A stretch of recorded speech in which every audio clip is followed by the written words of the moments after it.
Hello, geometry students. Mrs. Myers here. We are going to get started today with our first of 3 lessons on angle and arc measure.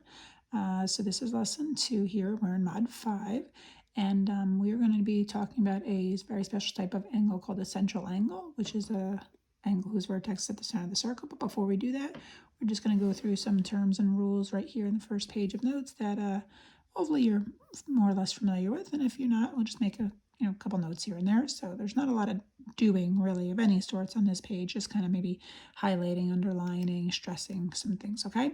So let's just read through this together here. We got a circle consists of all points in a plane that are a given distance called the radius from a given center, given point called the center.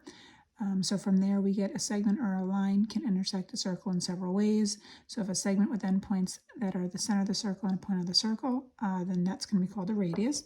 So if I tell you right here that this is circle F, so if F is the center of the circle, then F to B, F to C, and F to D are all radii of the circle because they are all segments whose endpoints are the center of the circle and another point on the circle. Okay, and then that represents the given distance that all the points on the circle are from the center of the circle.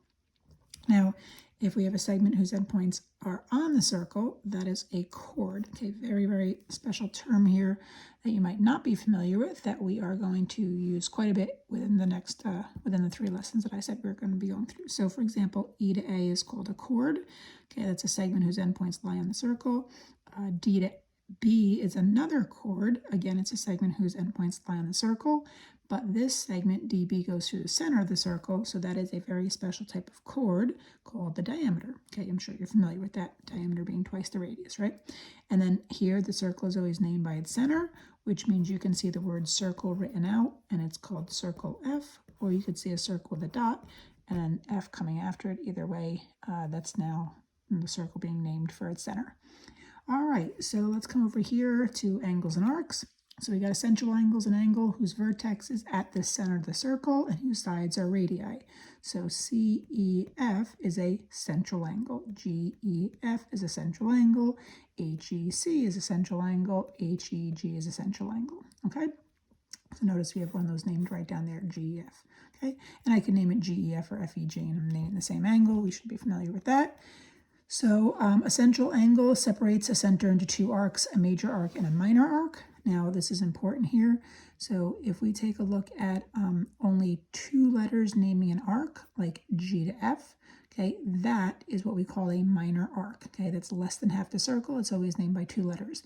In order to name a major arc is more than half the circle, we need an extra letter so that we know that we're going to go the long way around. So CHG, right, HG, that tells us to go the long way around. If I didn't have that H and I only saw CG, then that would be minor arc and I would only go the short way around. Okay, so here are some properties of central angles and arcs. One is, you should know this from the beginning of the year, the sum of the measures of all the central angles of a circle with no interior points is 360. Okay, we call that angles about a point. Right, see all those angles that all have that common vertex. Okay, if you go through all those angles together, you get up a full 360. And then we also should know that about going around a circle. Okay, so you go all the way around a circle with all the arcs, that's also 360 degrees. So whenever you subtract the measure of the minor arc from 360, you get the measure of the major arc, and then vice versa. Okay, I could easily turn this around and say the measure of arc CF is equal to 360 minus the measure of arc CGF. Okay, so these either way around. 2 arcs are going to be congruent if their central angles are congruent. All right, so CF and FG, if these 2 arcs are congruent, it means that their 2 central angles are congruent, and that's vice versa. All right, this goes both ways. And also, if you add together 2 arcs that share a common endpoint, then it will equal the sum of that sum will be the entire arc formed by those other 2 endpoints. Meaning, if I take arc CF and add it with arc FG, I will get the entire measure of arc CG. All right, that's probably pretty obvious. All right, and then one more thing that I think you already know, but certainly is worthy of stressing here, is that when you have a diameter, right, you've got an arc that is exactly 180 degrees, okay? So the diameter being the chord, the very special chord that goes to the center of the circle. So if I tell you that this is circle R, so we know that the R is the center of the circle. So AC being a diameter, okay, is going to divide that circle into what we call two semicircles. Okay, so from A to C going this way or A to C going that way, doesn't matter. Those are each 180-degree arcs. Always, always, always take stock of diameters because they give you semicircles. Very, very important. All right. So again, that first page was really just a lot of stuff to go through and read, but not really any doing. So let's get to some doing. All right. So page 2 of our notes here. So here's that term again, the central angle. Okay. So when you have the vertex of the angle being at the center of the circle, that's called the central angle.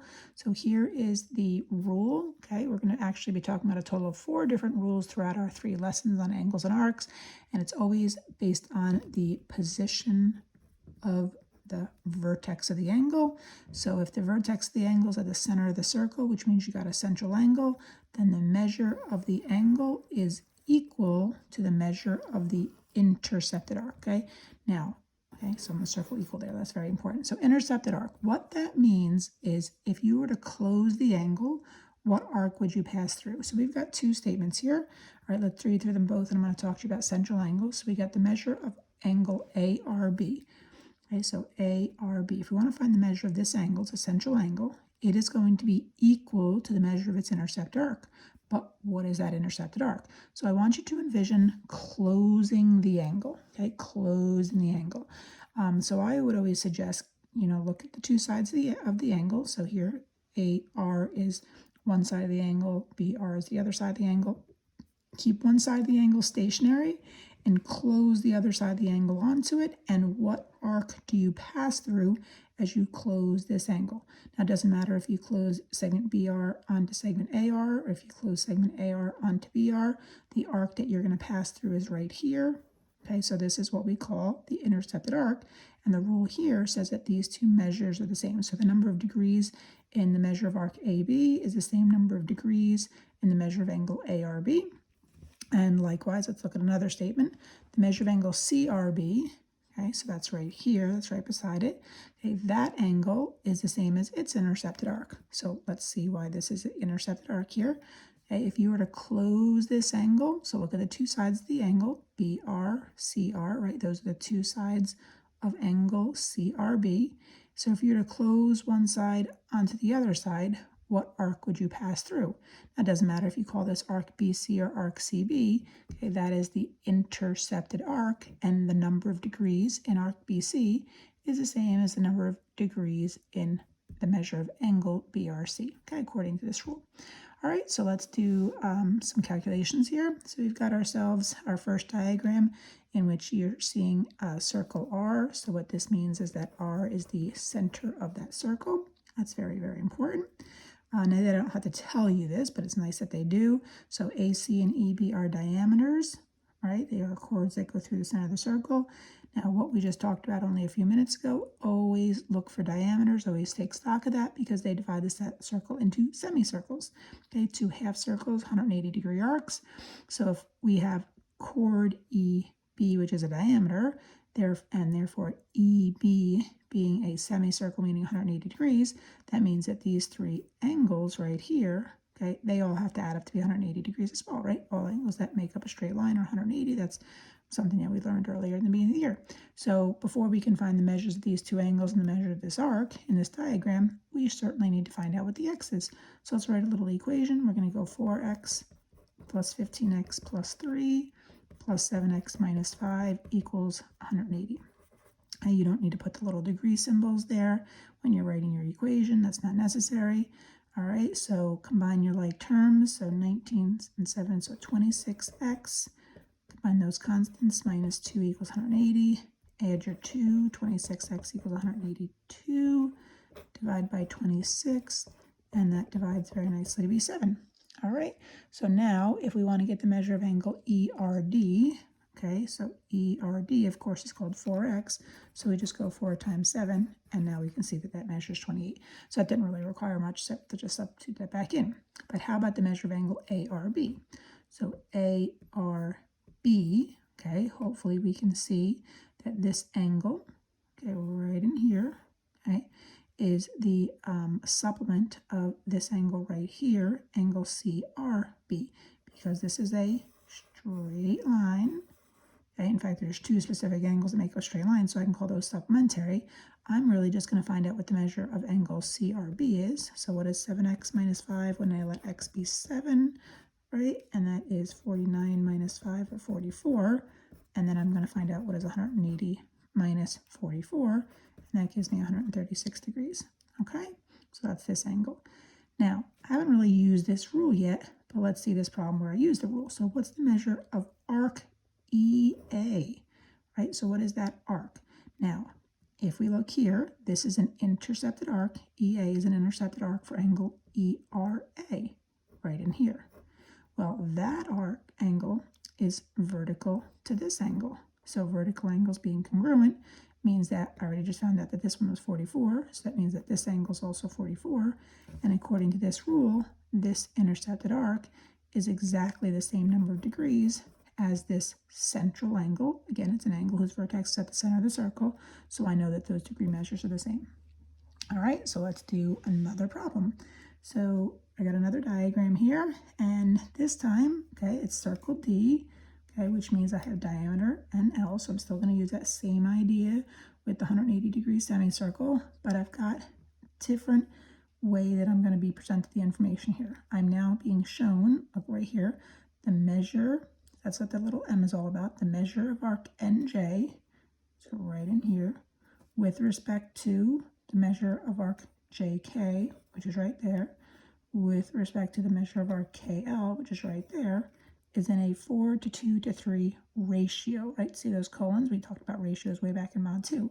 So that means for every 4 degrees in arc NJ, there are 2 degrees in arc JK, and there are 3 degrees in arc KL. Now, you might not think that that's the way it looks in the diagram, but you kind of just go with it, all right? So what we can do is we can let x be our scale factor. Remember, ratios always have scale factors.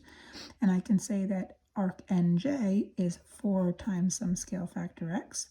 And then arc JK is 2 times that scale factor x.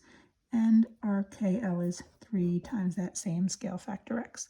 All right, so now that I've used the ratio of these 3 arcs to write let statements that would be representative of each of their measures, again, NL being a diameter, means that from N through J through K to L would make a semicircle, would make 180 degrees. So I'm just going to go 4x plus 2x plus 3x equals 180. So that is 9x is equal to 180, and that is x being 20. All right, so now if I want to find the measure of arc NJ, well, that's easy. I just go 4 times 20, which is 80 degrees. Okay, but if I want to find the measure of angle JDK, so JDK, okay, right in here, this angle, well, now I got to remember this rule, that because this vertex is the center of the circle, I can call it a central angle, and that angle measure is the same as its intercepted arc. Well, if I close one side of that angle onto the other side, I see I'm passing through arc JK, right? So this is going to equal the measure of arc JK, right? So arc JK is 2 times 20, which is 40. So then that means that that angle is exactly 40 degrees as well. All right, 2 more. How about the measure of arc JL? So as we said in the first page notes, if I want to find the measure of arc JL, I really just have to take arc JK's measure and add it to arc KL's measure. So I'm going to go measure of arc JK plus the measure of arc KL. All right, JK we already knew was 2 times the 20, which is 40 degrees. KL is 3 times the 20, which is 60 degrees. So now I can see that that arc is 100 degrees. All right, 1 more to go. All right, how about I've got the measure of angle NDM. So NDM, okay, right in here. How many degrees, okay, is that angle? So I really have to pay attention to some other important information that has been given to me here. If I don't pay attention to this, I'll never have the answer to that question. So I've got the measure of arc, let me include that, measure of arc NL is 95 degrees, okay? Now, I know how many degrees each of these are already, right? This one was 80, this one was 40, this one was 60. So if I want to find the measure of this arc NM now, I've got to say that all of these arcs add together to be a full 360. So 80 and 40 and 60 is 120 so far, right? No, I'm sorry, that's 180, okay, because that was my diameter, and 95, so 180 and 95 gives me 275, and when I subtract that from 360, I've got myself